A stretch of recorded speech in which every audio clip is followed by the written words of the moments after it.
this has its own magic.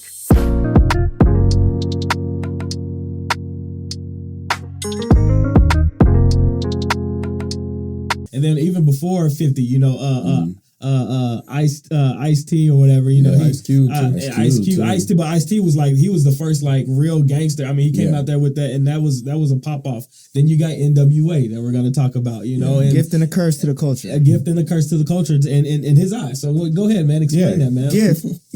They brought awareness to life in the ghetto, life in the hood, streets, and police brutality. all that, police brutality, all that.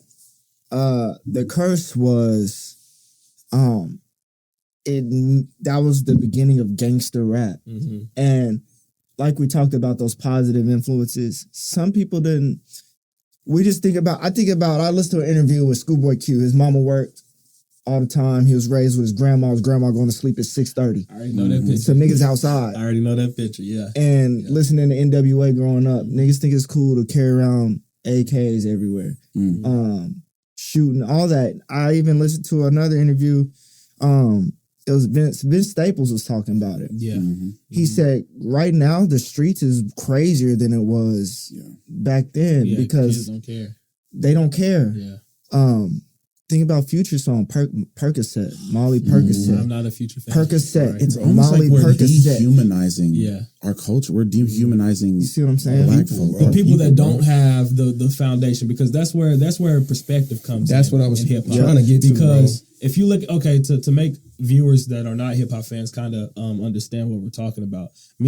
The first thing I was introduced to was gospel. So I didn't get hip hop in my life till I was probably 8 years old, and which means Kanye was my first like real introduction to hip hop. And then I had to my mother, she didn't, we didn't listen to hip hop on the radio. It was all gospel, which I love and I'm grateful for. So from then, my foundation was the gospel way. Some people don't have that in their life. Some people don't have that. So their foundation, some people's foundation is Tupac. Gangster rap. Tupac, the good of 50 Tupac Cent. and the bad of Tupac. 50 Cent, so it's almost, for some people, hip hop is almost their religion and their way of life. That's what I'm saying. Okay, so that's what I was trying to get to. I didn't really get a chance to get clear with it. So I am a rapper. I've been rapping like Lou, bro, since we were babies. And 50 Cent, these Kanye, these artists influenced me.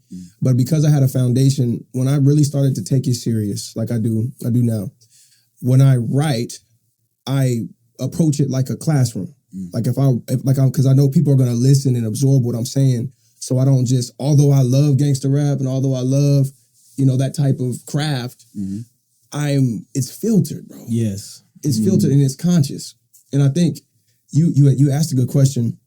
I can't remember how you served it up, but basically this is why hip hop, it's not a hip hop problem. It's a culture problem. Yes. Exactly. It's what we want. Yes. Violence, sex, all that sells. And in Black culture, it's like super like mixed together and served up in ways that we latch on to. Yeah. Like you're saying, we got kids that don't care, bro. They don't care because why? What they listen to and what they consume, what they believe in is street. Have at home. It's the streets. Yeah. And so what rappers and creators and even podcasters is big. need to realize is, or you got students. Yeah. You got students that are under you. So like, I feel like there's a respect and a discipline that we should take as creators to know, like, absolutely, we can't just say anything and everything and what feels good. I know what you're saying. If you have a story, we used to. When I was young, I was literally just mirroring what I knew, bro. I was mirroring 50 Cent. I was mirroring Drake. Yeah. I know. Yeah. But bro, and I was just, this is what I thought music was, but we knew what music was, bro. I'm not gonna say it in front, bro. We know R&B. We was locked in gospel. We were in choir. But what I'm saying is, Lou, if I'm in the streets for real, and I'm a rapper. If you're in the streets, and I'm in the streets, and I'm literally selling O's, and I've got bodies on me, and so like, you're really in it. What I'm saying is like, I can tell my story, but bro, there has to be a humane portion inside of you. But that's where the perspective comes to from. be like, bro, doesn't have do I want say, other people to? They don't have that, bro. They don't have well, I'm here to say, nigga, that's wrong. I have you're older now. I hear you. No, but even about the young. I'm saying, okay, I promise you, bro. I've seen interviews of niggas in prison that have lived that life. Yeah. And they're sitting in there for life. Yeah. And they're screaming at niggas like, go to school. Yeah. You don't want this. Facts, yeah. Sometimes you got to live through it, bro. Yeah. Some But that's niggas don't them have at to their get locked lowest up. though. I know. Let me. bro, I know. but dang, that's I know not somebody good. that's I know, very it's bad. close. We're dying. I know somebody that's very close to me. I said, bro, how did you get in this life? Y'all probably know what I'm talking about. How did you get in this life? He said, bro, I seen a movie. And I ain't gonna lie, I seen what he did. I liked the thrill of it. I wanted to do that. Simple as that, bro. Yeah. I feel you. Off a movie. Now, a foundation, circumstances was different. Who raised them was different. Yeah. So it was just, but like he's talking about, the foundation is important. I remember one time I was singing Unpredictable by Jamie Foxx in the car with my pops. That's some heat. And my pops paused it. He said, what you singing? What that mean? I couldn't tell him. Right. Yeah. So you Foundation. You don't even know what you singing, but you singing. Yeah. And I was love like, that, damn. Yeah. Hilarious. I was like, damn. And so every time I started listening to something, I think about what it means. Really what I it listened to this J. Cole interview. I know I keep bringing up J. Cole. It's one of my favorite, obviously. Yeah. Cold World. For sure. He said, do y'all remember that song? It was on Born Center.